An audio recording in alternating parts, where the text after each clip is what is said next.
The general belief of Shakespeare's time was that the Earth was the centre of the universe. Earth was said to stand still while all other celestial objects rotated around it.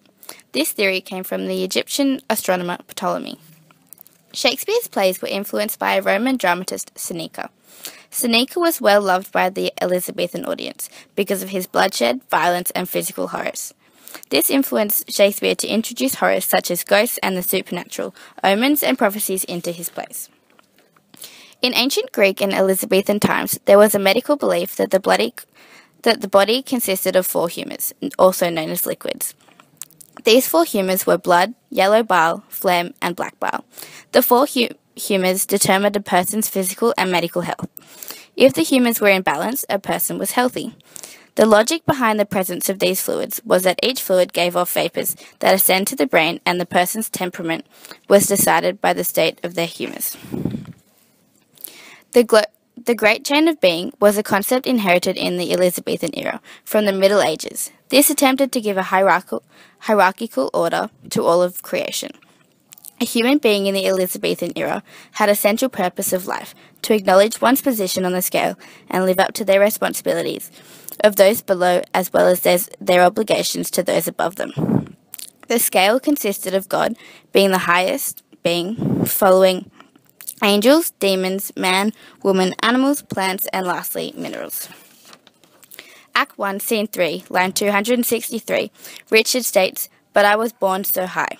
Richard says this because of his position within his family. He is destined to the throne.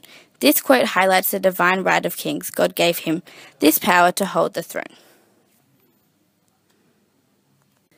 Understanding King Richard III's personal context can help us to analyse Shakespeare's King Richard III and may help us to understand his behaviour. King Richard III lived during the War of the Roses and was king for only 2 years. However, his reign was one of the most historical and turbulent. He married Anne Neville and had one child, Edward. In 1461, he was prince and was granted the title Duke of Gloucester. 20 years later, in 1480, he helped his brother invade Scotland, and he wrestled control from his nephew after King Edward IV died in 1483. In 1483, Richard III became king, and lost his life in Battle of Bosworth in 1485, and subsequently King Henry VII became the next king. In recent times, a set of bones have been found under a car park in England. This has proven that Richard III was not actually misshapen as literature and actors have portrayed him, such as deformed, unfinished, sent before my time, as stated by Richard in Act 1, Scene 1. Shakespeare creates drama to grip and thrill his audience and entertain, and he achieves dramatic intensity by compressing historical events with alterations and additions to produce action. For example, Richard III's reign in the play did not last nearly 2 years. In both Shakespeare's and Richard's contexts, they abide by the religious text of the Bible, which encapsulates their Messiah, Jesus Christ. However, they also share a common belief in the goddess Fortuna, who randomly spins the wheel of fate to decide who shall suffer and who shall prosper. There are many references to Fortuna throughout the play, but it can be clearly seen through Richard's words in Act 3, Scene 7, line 226, where he says, "Buckle fortune on my back." These similar ideologies both believe that the soul lives after death and that God rewards and punishes based upon an individual's spiritual state at the time of death. This means that sacrament and confession are extremely important within their communities. They also shared in the belief of the divine right of kings, that a king is God's chosen representative on earth, and that he is only under the authority of God, and that he has authority over all else. Religious customs took a strong hold of tradition and the way people act. The original 10 Commandments are even seen in the quote, "The great King of Kings hath in the table of his law commanded that thou shalt do no murder," which is from Act 1, Scene 4, line 184, spoken by Clarence as a reference to God. In the play, religion has an interesting role. Shakespeare highlights the power struggle and tension between both the church and state, and the church and the king's divine right. Now, Richard is an evil king, and he is described as coming from hellish origins. Act 4, Scene 4, line 145. Bloody thou art, bloody thy will end, shame serves thy life, and doth thy death attend.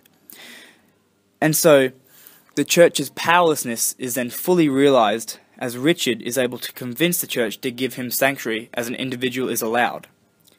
Shakespeare was a Christian whose beliefs condemned all forms of superstition, including interpreting dreams and omens to predict the future. However, he was able to present a balance between Christian beliefs and pagan superstitions in his play Richard III. In his time, many believed that fate was determined by outside forces, natural, supernatural, and predetermination, and not by one's actions or decisions. Characters in Richard III would often encounter a fate due to influences of external forces such as alignment of the planets, social status, and personal appearance. Those in the Elizabethan society would understand Richard's deformity, and many instances of supernatural intervention in the play would have contributed to his downfall, as the physical deformity defined one's entire personality and signified decay on the inside. Supernatural forces appeared in forms of prophecy, dreams, and ghosts, which was part of their daily lives in that era. This was evident throughout the play. For example, Queen Margaret, who possessed witch-like qualities of being eccentric, old, and lonely, had her prophecies or curses fulfilled at the end of the play, shown in Act 5, Scene 1. Thus Margaret's curse falls heavy on my neck. This was also shown with Hastings, who died as a result of disregarding Stanley's dream of a boar representative of Richard killing Hastings, in Act 3, Scene 2.